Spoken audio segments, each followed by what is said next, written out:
ఏడాది తిరిగేలోగా 2 లక్షల జాబ్స్, త్వరలోనే 15,000 పోలీసు ఉద్యోగాలకు నోటిఫికేషన్, ఆ తర్వాత టీఎస్పీఎస్సీ నోటిఫికేషన్లు వస్తాయి. సీఎం మేము ఉద్యోగాలు ఇస్తుంటే కేసీఆర్ ఫ్యామిలీకి కడుపు మంట, వాళ్ళు కుళ్ళుకున్నా గుక్క పెట్టి ఏడ్చినా రిక్రూట్మెంట్ ఆగదు.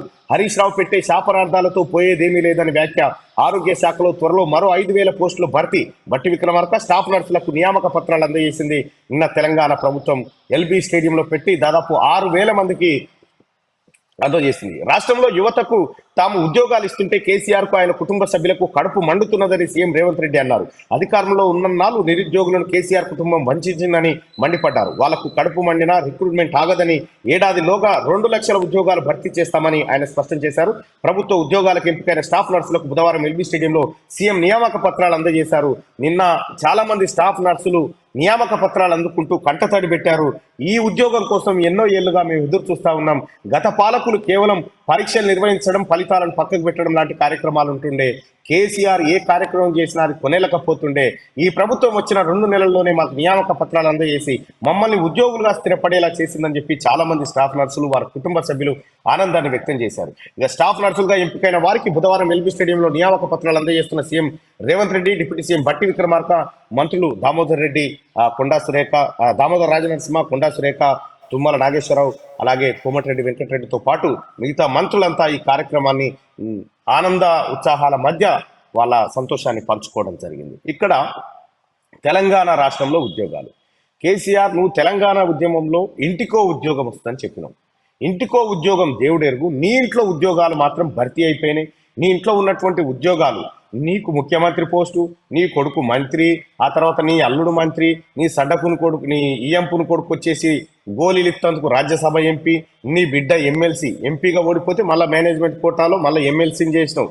ఇట్లా నీ ఇంట్లో ఉద్యోగాలు భర్తీ చేసుకున్నావు తప్ప తెలంగాణ రాష్ట్రం వస్తే మాకు ఉద్యోగాలు వస్తాయని ఎదురు చూసిన ఏ ఒక్క నిరుద్యోగి ఏది ఆనందాన్ని కూడా నువ్వు వాళ్ళ కళలో చూపించలేకపోయినావు. ఇది తెలంగాణ ప్రభుత్వం. ఇప్పుడు ప్రజాపాలన సాగుతా ఉంది.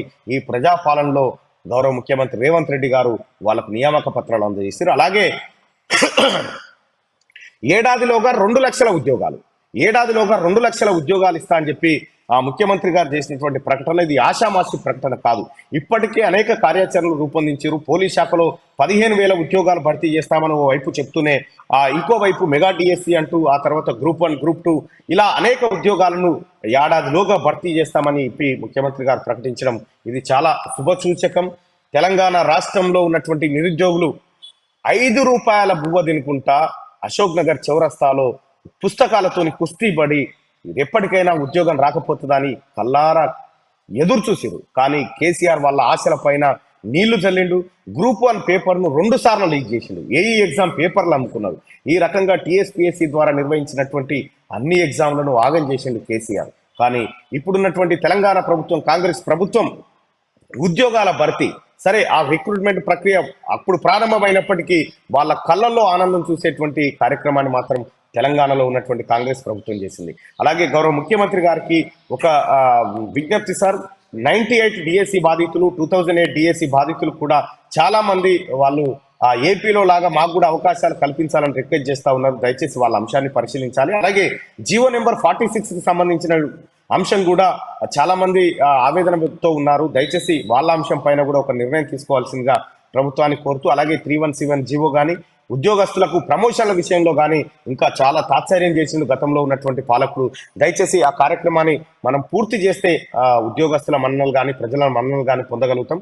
ఇప్పటికే ఉద్యోగస్తుల్లో కొంత ఆనందం కనిపిస్తూ ఉంది. నేను పట్టభద్రుల ఎమ్మెల్సీ ఎన్నికల్లో భాగంగా ఉద్యోగస్తులను కలుస్తున్నప్పుడు, వాళ్ళతో చర్చిస్తున్నప్పుడు, సార్ మాకు జీతం గతంలో ఎప్పుడు వస్తుందో తెలియదు కానీ 5 తారీఖు లోపల మాకు జీతాలు వేసేది సార్, అది సంతోషదాయకం అంటే వాళ్ళకి చెప్పడం జరిగింది. మీరు ప్రభుత్వానికి మంచి పేరు తీసుకొచ్చే కార్యక్రమాలు చేయండి. ఖచ్చితంగా మీకు గతంలో వచ్చిన విధంగానే 1 తారీఖు జీతాలు వచ్చే ప్రయత్నం గౌరవ ముఖ్యమంత్రి గారు ఖచ్చితంగా చేస్తారని చెప్పి వాళ్ళకి చెప్పడం జరిగింది.